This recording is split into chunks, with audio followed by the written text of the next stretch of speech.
Antes de anunciar o próximo tema, eu gostaria de registrar e agradecer essa presença fundamental dos nossos secretários e secretárias de educação. Vocês são os guardiões do futuro da nossa região. E a participação de vocês aqui, atenta, né? Sentados aqui, acompanhando passo a passo cada palavra que é dita, com atenção, com respeito, isso é prova do compromisso de vocês com uma gestão técnica e, além de técnica, transformadora. Só que a gente, e principalmente vocês, senhores e senhoras secretários e secretárias, vocês sabem que não há nada mais transformador na nossa sociedade do que a educação, não é? É a base de tudo. É o berço de tudo. Mas há tantos modelos de educação, né? Qual escolher? Alguns têm resultados pífios, outros medianos, razoáveis, mas alguns modelos de educação, gente, são impressionantes. E muitas vezes, isso não tem a ver com a quantidade de verba investida, mas sim com a estratégia que é implementada. Como aquela que transformou a realidade de um município no interior do Ceará. Qual o segredo do sucesso de Sobral? Sobral fica a 231 quilômetros da capital cearense, Fortaleza. Qual é o segredo do sucesso de Sobral? Para falar sobre esse exitoso modelo de educação que vem transformando vidas, eu quero chamar ao palco Leonardo de Oliveira Gomes. Por favor, aplausos.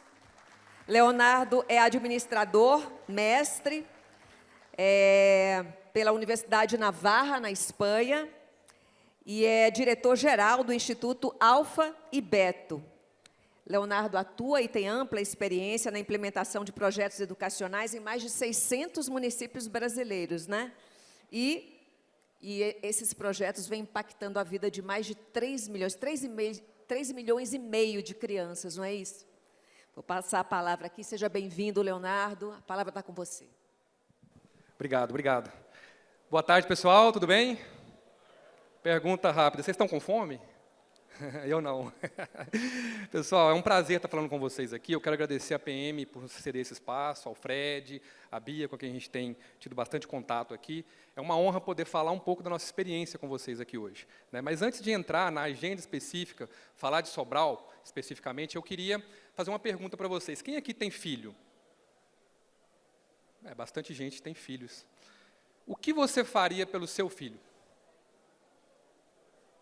Qualquer coisa, tudo, né? A gente faria qualquer coisa pelos nossos filhos, não é verdade? Mata e morre. Eu mataria e morreria pelas minhas duas filhas, pela Isadora e pela Beatriz, as minhas duas meninas. Por que eu estou dizendo isso? Semana passada, eu participei da reunião de pais da escola das minhas filhas. E a professora da Isadora, no final da fala, disse, olha, eu quero fazer pelo seu filho o que eu faria pelos meus filhos.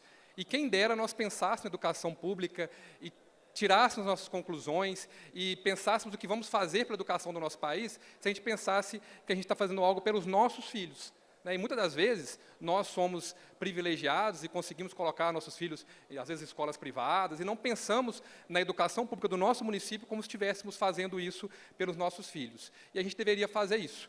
E por isso que eu fiz essa pergunta. O que você faria de verdade pelo futuro do seu filho? Agora eu quero mostrar para vocês uma situação e eu quero que vocês me ajudem a decidir, né? Pensando que é o seu filho, pensando que é o filho de um amigo seu, de uma pessoa que você conhece, né? Vamos dar um nome para esse menino chama João. O que você faria pelo João se o João tivesse com um problema cardíaco e você precisasse decidir qual médico ia operar o João? O médico A com 59% de sucesso, o médico B com 61% de sucesso ou o médico C com 94% de sucesso? Tem alguma dúvida? Qual médico escolher? Mas eu acho o médico A mais legal. Ele é simpático, ele dá cookie para a gente ali na recepção, a consulta dele leva quase 1 hora. Isso faz alguma diferença? Você vai escolher o C ou vai escolher o A por causa de detalhes que, né, são secundários quando se fala no resultado final, que é a cirurgia bem-sucedida? Alguém tem dúvida que a escolha certa é o médico C? Alguém discorda? E se a gente mudar o tema e falar de que isso é alfabetização e não uma cirurgia cardíaca? Esse aqui é o resultado do Brasil, na última avaliação que o MEC fez da alfabetização dos nossos municípios do Brasil. Em média, nós alfabetizamos 59% das crianças ao final do segundo ano. Esse é o resultado do estado de São Paulo, né, a média dos municípios de São Paulo. E esse é o resultado dos meus top 10 melhores municípios que estão com a gente há mais tempo e que usam a metodologia que Sobral usa e a metodologia que eu vou mostrar para vocês aqui hoje. Não há dúvidas que, se nós olharmos para as evidências científicas, se nós olharmos para os dados, nós já sabemos dizer quais são as soluções que, de fato, funcionam e impactam a vida das crianças e quais são as soluções que, infelizmente, ainda não estão entregando os resultados que a gente gostaria. Então, a gente gosta sempre de fazer um histórico, para entender, né, e para apresentar quem é o Instituto. Né? A gente não começou a nossa trajetória na educação ontem. Né? Nós temos mais de 20 anos de trabalho na educação. Nós começamos com um projeto piloto que ainda aconteceu antes no governo Fernando Henrique, quando o fundador do Instituto era secretário executivo do MEC, e nós entendemos que não adianta falar de correção de fluxo, não adianta falar de recuperação, se a criança não aprende a ler na idade certa. E a neurociência, os estudos balizados, né, no que há de mais moderno no entendimento de como o nosso cérebro funciona, já apontam que é possível, sim, entregar uma criança alfabetizada ao final do primeiro ano do ensino fundamental. A nossa língua, a língua portuguesa, ela tem um nível de complexidade que nos permite fazer isso. Nos permite entregar a criança alfabetizada ao final do primeiro ano. E eu digo isso porque Sobral consegue alfabetizar 98% das crianças, Bom Jesus do Piauí consegue alfabetizar 90%, Trizidela do Vale consegue alfabetizar 98%. Então, nós temos pelo menos mais uns 10 casos de sucesso de municípios parceiros nossos que têm conseguido esse resultado. Né? Nós temos uma atuação aqui em mais de 1000 municípios. Eu, né, na minha apresentação, vou falar de 600, porque eu sou mais novo um pouquinho que o Instituto, eu estou aqui só há 16 anos. Mas nós já atuamos em mais de 1000 municípios, já ajudamos a impactar mais de 4,5 milhões de crianças no Brasil, já atuamos em municípios do norte a sul do país, então nós temos uma experiência de entender um problema real que o município tem, entender e buscar na evidência científica como resolver esse problema e como trazer essa evidência, como trazer essa boa prática para a realidade do município. Porque é diferente alfabetizar uma criança na Finlândia e alfabetizar no Brasil. É diferente alfabetizar uma criança em Sobral e alfabetizar no interior de São Paulo. Então, a nossa expertise está em entender o que a ciência diz que funciona e ver como é que a gente vai fazer para que isso funcione na realidade do seu município. É assim que nós trabalhamos, é assim que nós temos conseguido ajudar municípios do Brasil inteiro a alcançar esses resultados que a Raquel bem mencionou aqui no começo. Mas a gente tem que entender, né, o colega que falou antes de mim comentou que, às vezes, a gente é meio apocalíptico, né? Será que tem solução? Será que não tem? Onde é que a gente está nessa história? Será que é terra arrasada? Vamos para casa, vamos deitar na cama, vamos chorar? Não, a gente tem que entender onde a gente está. Né? Nós já conseguimos um avanço muito expressivo, que foi universalizar o acesso à educação. Né? Depois da Constituição de 88, a nossa briga, a nossa batalha enquanto nação foi para universalizar. Né? Você vê por esse gráfico aqui que, em 92, uma pessoa de 22 anos de idade tinha, em média, uma escolaridade de 6,4 anos. Então, quer dizer, uma pessoa que tinha 22 anos em 1992 tinha estudado, basicamente, o fundamental e mais alguma coisa. Em 2013, esse número sobe para 10,1 anos.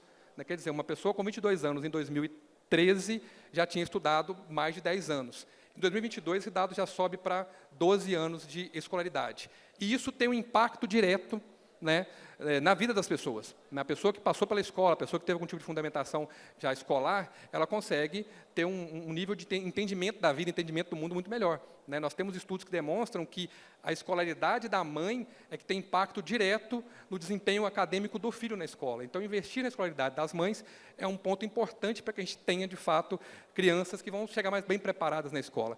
Então, nós já vencemos uma etapa. Né? Nós conseguimos universalizar o acesso. Agora vem a segunda etapa. Como é que a gente melhora a qualidade do ensino? E aqui, agora, eu quero fazer um gancho com a fala dos meus colegas que me antecederam.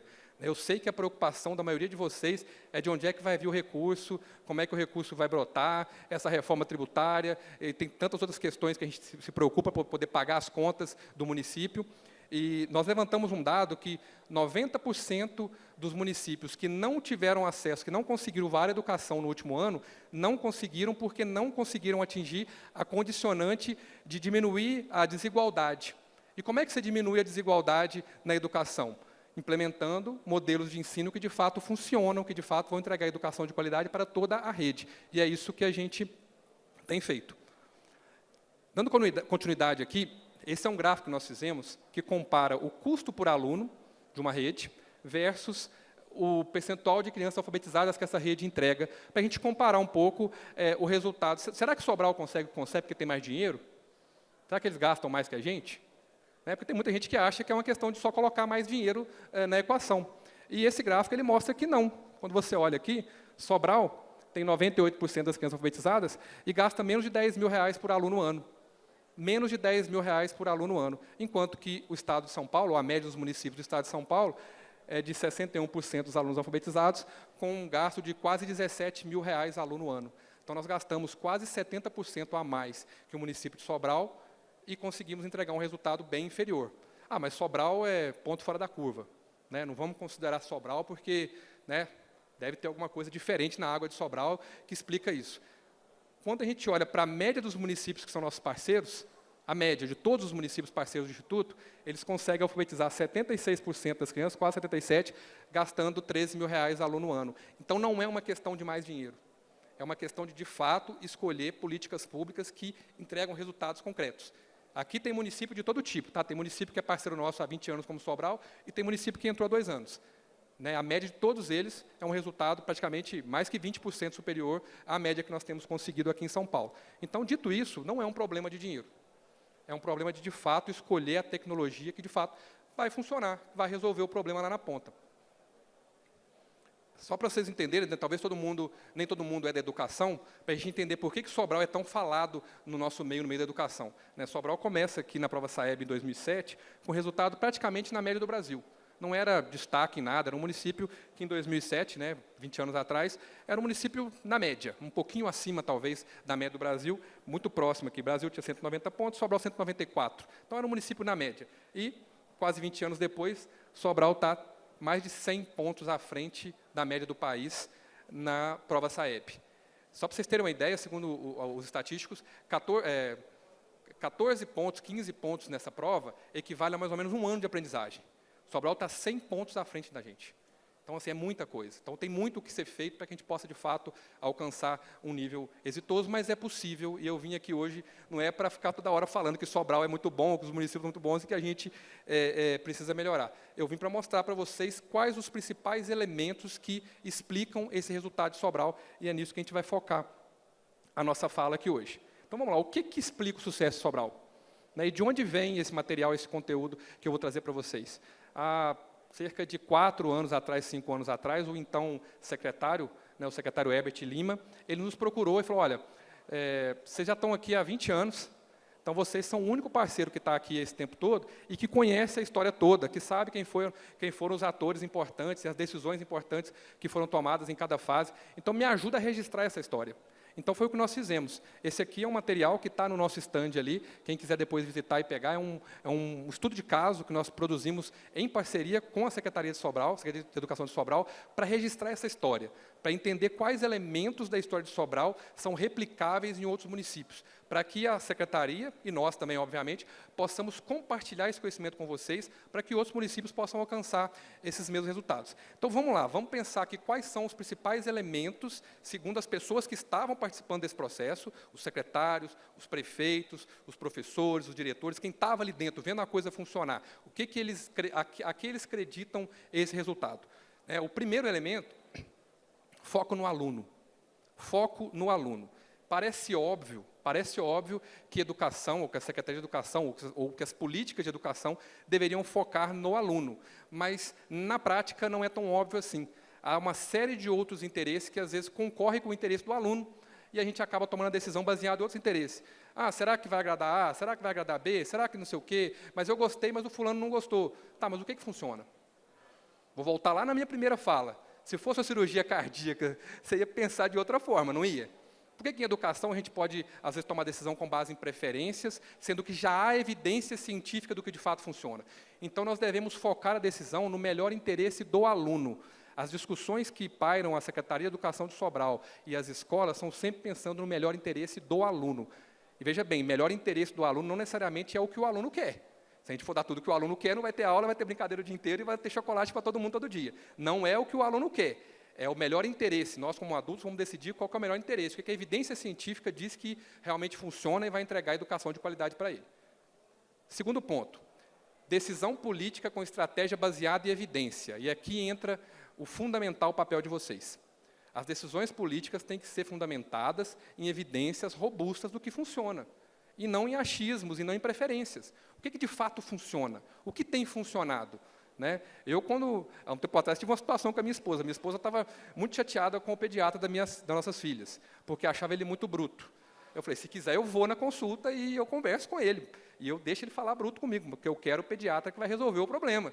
Não adianta o pediatra ser muito gente boa, mas demorar 2 meses para fazer um diagnóstico e, de repente, seu filho está lá internado, entubado, porque não está conseguindo respirar. E foi o que aconteceu com a gente. A nossa filha, com 3 meses, estava no hospital com oxigênio no narizinho, tadinha, porque a pediatra, gente boa que dava cookie, não fez o diagnóstico certo. Eu prefiro o pediatra, que às vezes, né, do que o pediatra, que é muito gente boa, mas que não vai, de fato, resolver o problema. Não é o caso da educação, mas na educação a gente tem algo semelhante. A gente não pode escolher por preferência pessoal.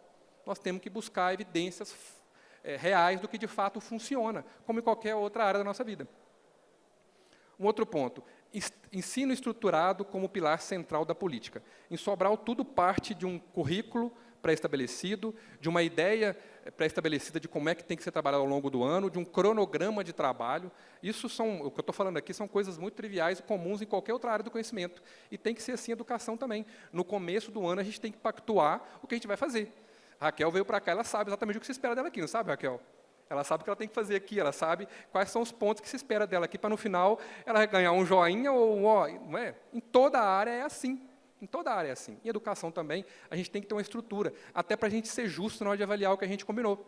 Se a gente não combina nada, como é que a gente avalia depois? Então, a gente tem que ter essa ideia do ensino estruturado, ela dá segurança para o profissional que está na ponta, de saber o que se espera dele em cada fase. Então, isso é algo que é muito presente na educação de Sobral.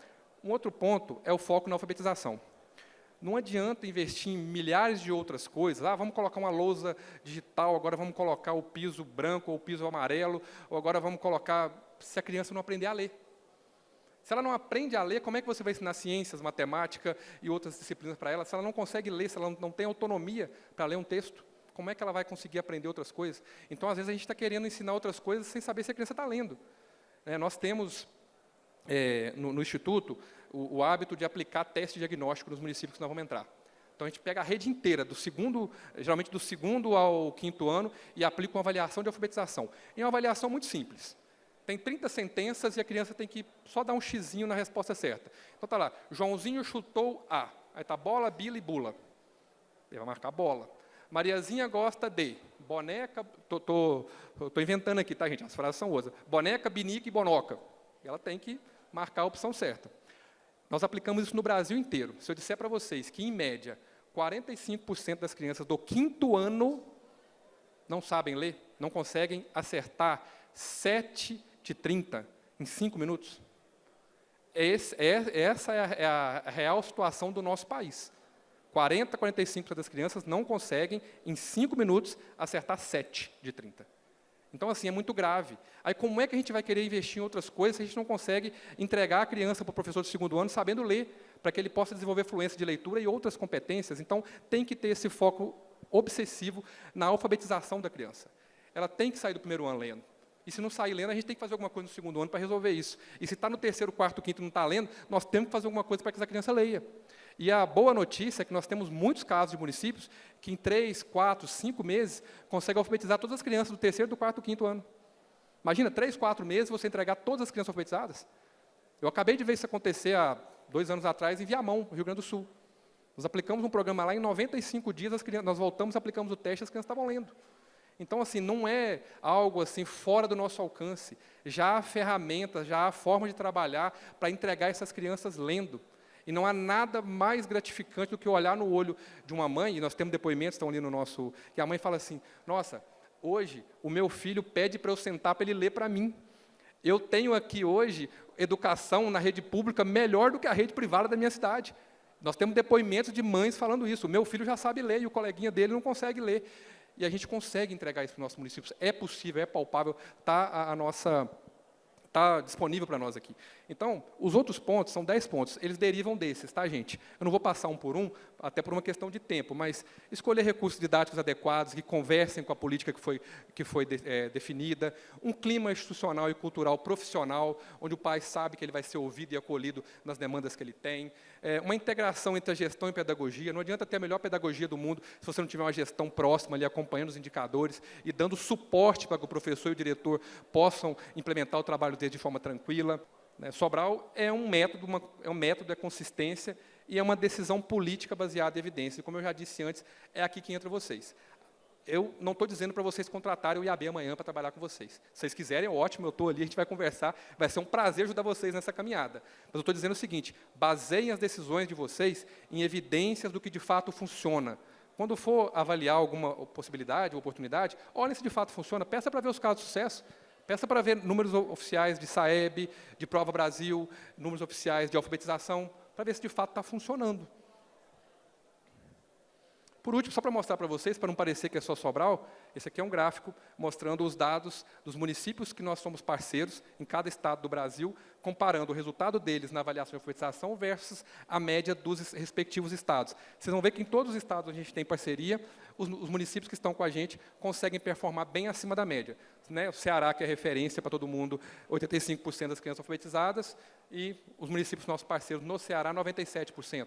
Bem acima da média. Então, um estado que está bem organizado, a gente consegue performar acima da média do estado. Um estado que tem dificuldade, como, por exemplo, aqui, Sergipe, que só tem 38% das crianças alfabetizadas em média, os nossos municípios também operam acima da média do estado, com 63% das crianças alfabetizadas. Então, educação baseada em evidência, educação baseada em dados, educação baseada em ciência e gestão, entrega resultados, seja em municípios que já estão bem organizados, ou estados bem organizados, seja em municípios que têm mais dificuldades e que precisam de ajuda para se reorganizar. Então, a gente consegue ajudar todo mundo, a gente consegue agradar gregos e troianos.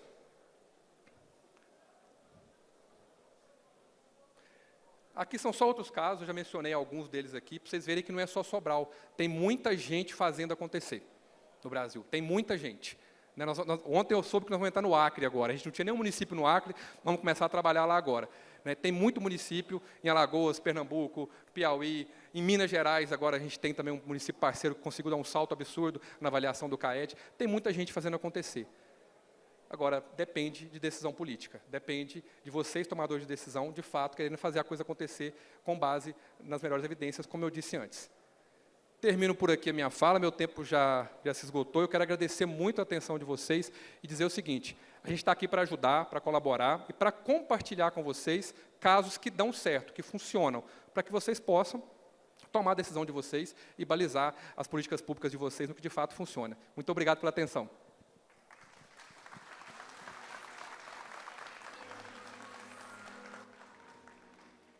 Muito obrigada, Leonardo. Que bom, né?